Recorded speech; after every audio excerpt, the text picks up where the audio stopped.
Moonscars is a dark, non-linear, soul-like platformer. The story is that you are one of the 8 creations of someone known as the Sculptor, but you wake up with almost no memory, all of your companions gone, and you have to find your creator and discover what happened. And this game is very pixelated, but you are a woman warrior called Grey Irma. And this is really if Dark Souls was two-dimensional pixelated platformer. So the core is very same. Each time you die, you have one more chance to get back all your currency that is called bond powder in this game. And it's super difficult, and this game is all about enemies. They are hard, even the basic ones. There are mini bosses and there are big bosses, and there's so many other Dark Souls-like things, but you don't level up in this game because for the bone powder you can get skills, you can get items, but actually it's in this level design that you find certain items that helps you to improve your health meter and your magic meter. The magic meter known as E-Core in this game. There are lots and lots of mechanics that the game throws at you very, very quickly. Besides the E-Core, you also have to think about the phases of the moon. You search for glands sometimes. You have to think of your Witcher powers. Lots and lots of different things. The Witcher power is really interesting because let's call it a magic meter that you can use for both skills and healing. Yeah. So anytime you have magic, you need to choose how you use it, and you are getting back this magic by how good you are with fighting and with parrying. This is the really most important probably part of the game. It is so much easier than in the Dark Souls. So parrying, blocking just seconds before you get attacked. This way the enemies will get stunned and it will be so much easier to kill them.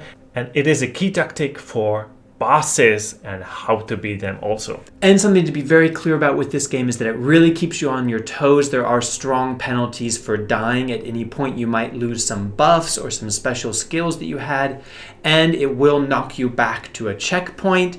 The enemies will respawn and you'll have to fight through them again. This is all very Dark Souls-y as well. So I think that covers the basic mechanics of what you can expect from this game. The question is, should you play it? And this game is not free, unlike most of the games that we review on this channel. If you like free games, you should subscribe. However, it is available as a day one release on Game Pass. So if you have a subscription or you're ready to spend $1 for a 1-month free trial on Game Pass, you can play Moonscars as much as you want for no extra cost.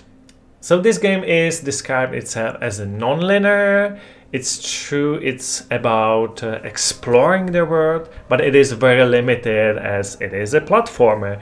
There are not too many ways you can go. And the voiceover is missing, which I'm really sorry about, because there's in the trailer you can hear the woman's voice. It would be really nice if it would be in the game, but it's not. But on the other hand, there's not so many text to read. There is some, but that's okay. Everything else, on the other hand, I laughed. I think this is really Dark Soul vibe, and that's good enough for me. It's pretty, even though it's pixelated, it really is. And it plays great, so it's definitely yes from me. If you are not afraid to die. Because you're gonna die a lot in this game. Which gamer is afraid to die? Well, for my part, I have to say that I completely agree with none of that. Okay, good. That's why there's two of us. That's why there's 2 of us. You are a big fan of Dark Souls. I am not, and I think I disliked everything about this game that I dislike about Dark Souls in general. That's fine. I know this will pain you. Most important of which, I really dislike the repetition of every time that I die. And I'm not good at these types of games, let's be honest, so I die a lot. Then having to fight through the same enemies over and over, that starts getting very repetitive and annoying for me quite quickly.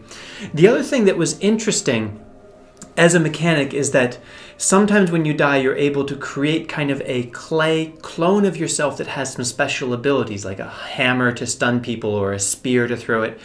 And I would get used to using that skill in my combat, but then the first time that you die, you lose those skills and suddenly try to use that trick to get through enemies and it's not there, which means I would die even faster and then have to repeat through things. So these mechanics are interesting. I can see how hardcore gamers would like them, but most of it just started to annoy me very quickly.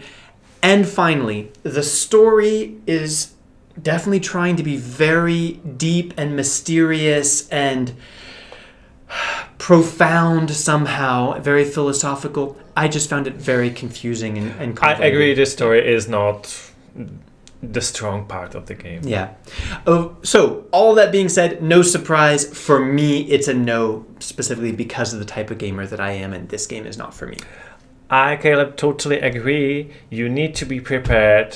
That's why I said to die a lot of times before you manage to progress. And as usually in the Dark Souls game, if you want to get to the boss, it is annoying to go through all the small flies before you get there, but then you can really you don't have to take care about them. You can just jump over and get to the boss and then progress. So one final thing that we should say is that if you're considering buying this and not playing it on Game Pass, we have heard of people experiencing some serious bugs, especially at the end of the game, right after the release of the game. We both played on Game Pass. That's okay, Caleb. You wouldn't get to the very end of the game, so we didn't experience any of those bugs ourselves, but be aware of that, and the developers are working on fixing it as fast as they can.